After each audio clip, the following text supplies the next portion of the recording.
Hi, and thank you for tuning into Noir History. I'm Natasha, and in this episode, I'll be sharing what I've learned about Florence Griffith Joyner, also known as Flo Jo. Florence Dolores Griffith was born in Los Angeles, LA on December 21st, 1959. Her father, Robert, was an electrician, while her mother, Dolores, was a seamstress. Seventh of her parents' 11 children, Griffith spent her early years in the small desert town of Little Rock, California. For exercise, her mother would have the children line up in their backyard and run to her. To improve her speed, Griffith chased jackrabbits. When Griffith was 6 years old, her parents divorced. She moved with her mother and siblings to the Jordan Downs housing projects in Watts.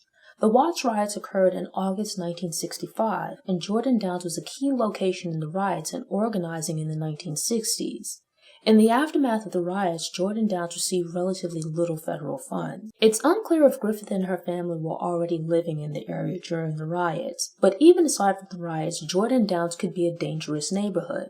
To keep her children safe and out of trouble, Griffith's mother forbade them from roaming the projects unsupervised. They were a tight-knit unit with weekly family meetings supervised by their mother. Griffith played basketball and football with her brothers and their friends. When they had handstand competitions and foot races in the street, she won. Eventually, they began to exclude her from their games, citing that she was a girl.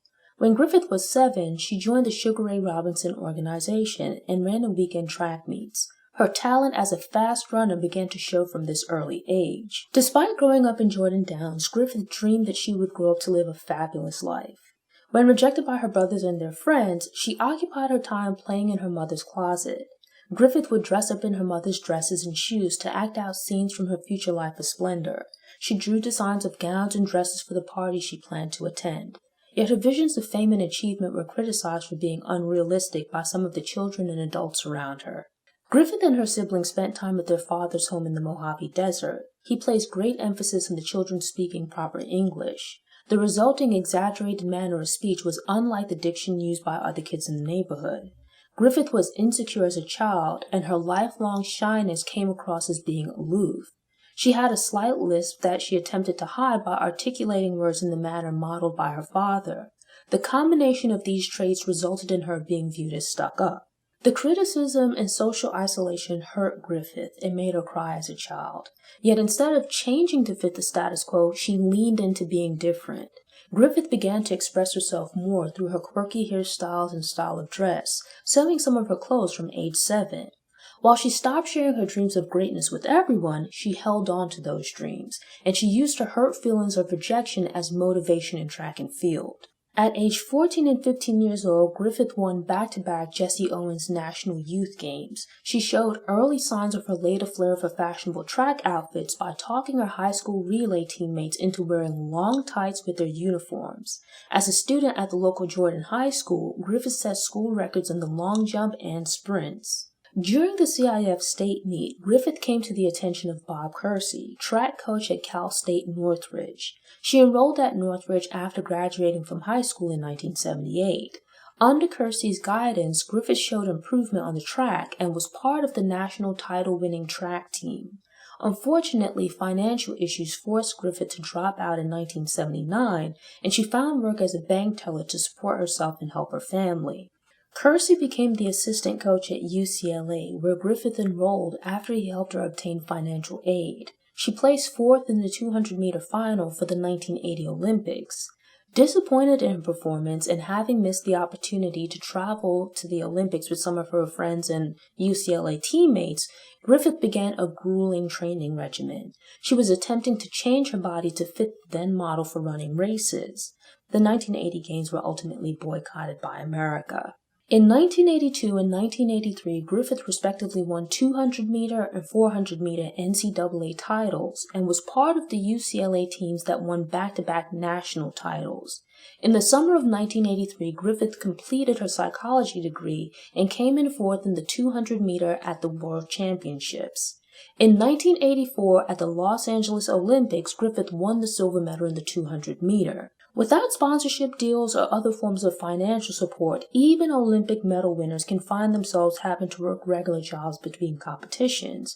Griffith did not earn enough from track to allow her to only focus on training for competitions. Instead, she semi-retired and went back to work as a bank teller while doing hair and nails on the side.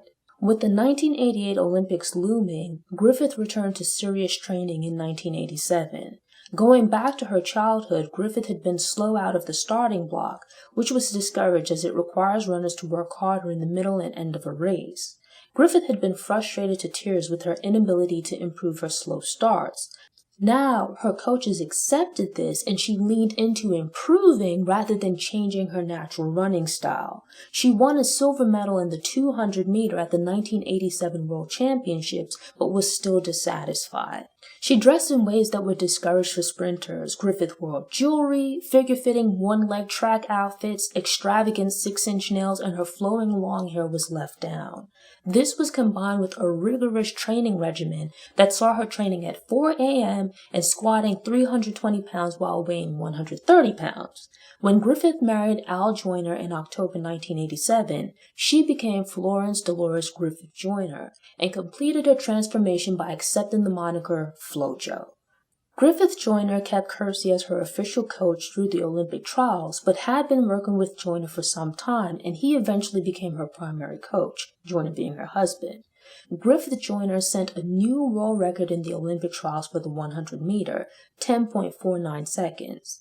The time was so fast that it was assumed that an error had occurred. Some still refused to acknowledge the time even after the wind gauge and timing systems had been checked and no malfunctions were found. At the Seoul Olympic Games, Flo Jo was a sensation, winning gold medals in the 100 meter, 200 meter, and the 4x100 meter relay. She set a record for the 200 meter, and her 48.08 split of the 4x400 meter race became the fastest for America. As of July 2024, her records for the 100 meter and 200 meters still stand, meaning that 30 plus years later, she is still considered the fastest woman in the world. Once again, attempts were made to downplay Griffith-Joyner's performances. Darryl Robinson, a former UCLA teammate, claims to have sold Griffith-Joyner steroids. It was later revealed that Robinson had been paid $25,000 for his story. To explain away her physique and dominating performances, rumors of steroid use continued to float around. Yet in just 1988, Joyner passed 11 drug tests. Griffith-Joyner retired again in 1989 to take advantage of business and other financial opportunities. She and her husband welcomed a daughter the following year. In addition to receiving many other awards, Griffith-Joyner was inducted into the National Track and Field Hall of Fame. She was active with various athletic organizations and programs, establishing a foundation for children. Griffith-Joyner even designed the Indiana Pacers basketball uniform that was used for 7 seasons, including their hot streak in the 90s. Flo Jo planned to make a comeback at the 1996 Olympics, but stopped training after a right Achilles tendon injury. Unfortunately, Florence Dolores Griffith Joyner died unexpectedly in her sleep at the age of 38 from an epileptic seizure. Thanks for tuning into Noir History. I publish a new Black History Fact profile every week, so subscribe to the channel and click the notification bell so you don't miss any future episodes. And I'm hoping to finally create some downloadables, so keep an eye on the Media Noir website.